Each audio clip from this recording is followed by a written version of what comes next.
ready to call the 5th draw of the match, and out of nowhere, Hans maneuvers his knight. There was a repetition, Danny. There was a repetition on the board. Like knight h4, knight g6, knight h4. There was literally a draw. I was relaxing, and then Hans just went walking around the field with his knight, and he lost. Well, let's show it real quick because it is the first decisive game we've had. I promised to be fast, but they're thinking in the opening, and I want to show what Levy was saying because this is a game that Hans, after defending well for a very long time, he played for the win, which is why he lost. In this position, White did not have to do anything with the knight besides stay on the king side. You could have just stayed here. That's the point we're trying to show. So even though the computer is liking this idea, when the knight went away from the setup, that's when the eval bar starts bouncing. And by the way, even here, Denis had an easier win with bishop e3 instead of king in, just to keep the king and then rush over. But instead, anyway, we get the same type of scramble, and the bishop, as you pointed out, just now just better than the knight. And he gets a new queen. So, okay, yeah, you were right. White could have just held a draw. I don't know what Hans missed there with 2 seconds on the clock, but it doesn't really matter. Let's go to the next game. That was also the worst game he played in the match. 84% accuracy, which might be the best accuracy of people in the chat this whole year. But for Hans, 84% is not going to cut it. You know what I mean? And he's going to have to really bounce back. Okay. And by the way, I'm getting pro tips. Chat is delivering something useful here, and my producer. Apparently, you can set your phone to only accept calls in your contact list. Like what? I'm like an old man being educated on stream here. That would stop my potential spam problems. Like what? Okay, we got things to talk about after the show.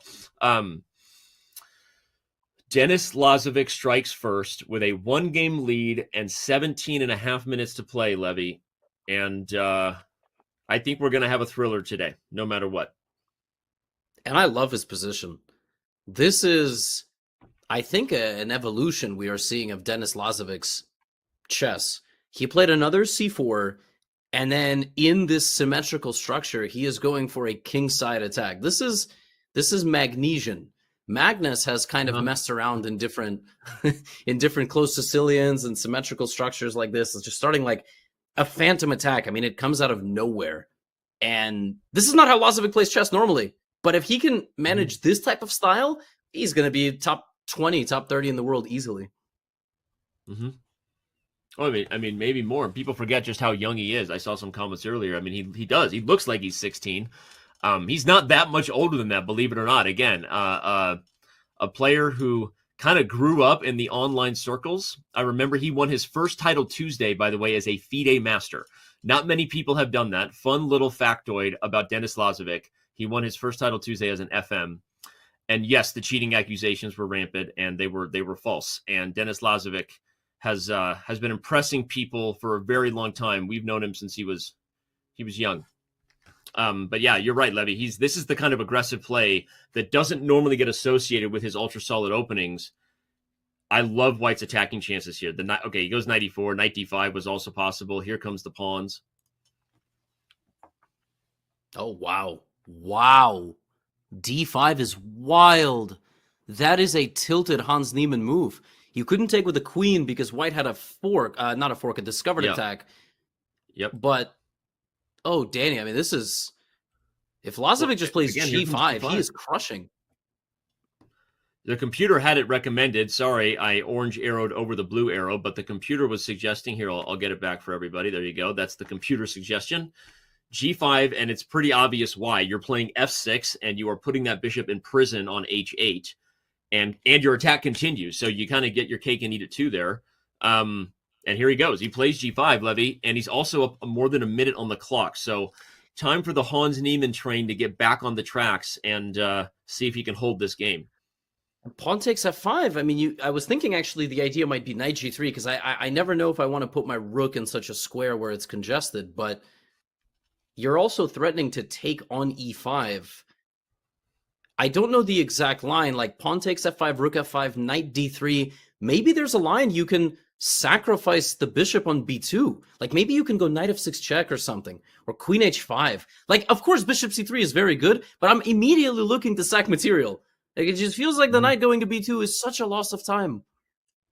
Yep. I mean, you're looking for mates over here. But I guess I'm pointing out that even if you just play simple chess and black tries to regain the pawn, your attack just continues here. The other rook is joining the party soon. The knight is going to come to f6 eventually. And yeah, so this position is, oh, wow. Back to the real game. You know you're in trouble when you're playing f6. Nobody call Ben Feingold. We got f6 on the board. White is much, much better here. You can see the computer likes white. I don't know what the concrete win is, though. No, I mean, I'm sure it's just something very straightforward. But my brain immediately is like, sack on e5 and play f6, which is completely idiotic. Yeah. Like, but just take the pawns. Or maybe even queen g4 is just something very easy. Yeah.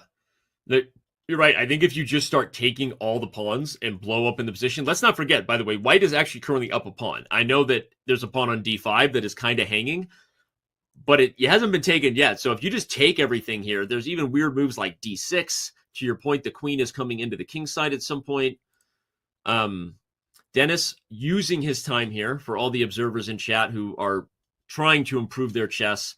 There's a difference between taking your time and managing your time, and really important to slow down in those moments. Flex the seconds you've earned on the clock, and make sure you find the best approach. Okay, maybe he didn't find the best approach, but he did find an approach he likes. And what is it? He's going to get the e6 square, I guess.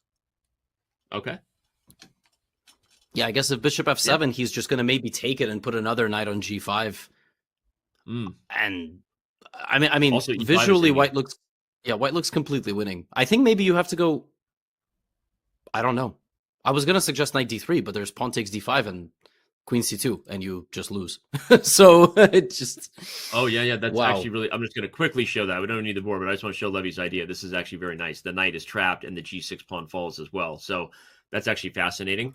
Good call, Levy. Okay, so instead of knight d3, he goes back, and to my point, the e5 pawn was also hanging. You take it. I think knight takes and knight g5, as you said, is on the menu ahead. Also, e5 is just winning here. Everything is winning. This is what?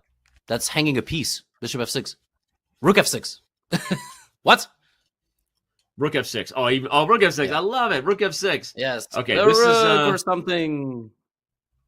Hans Niemann leans back. I look over at the screen. You can tell when the players are frustrated there. He's an emotive player.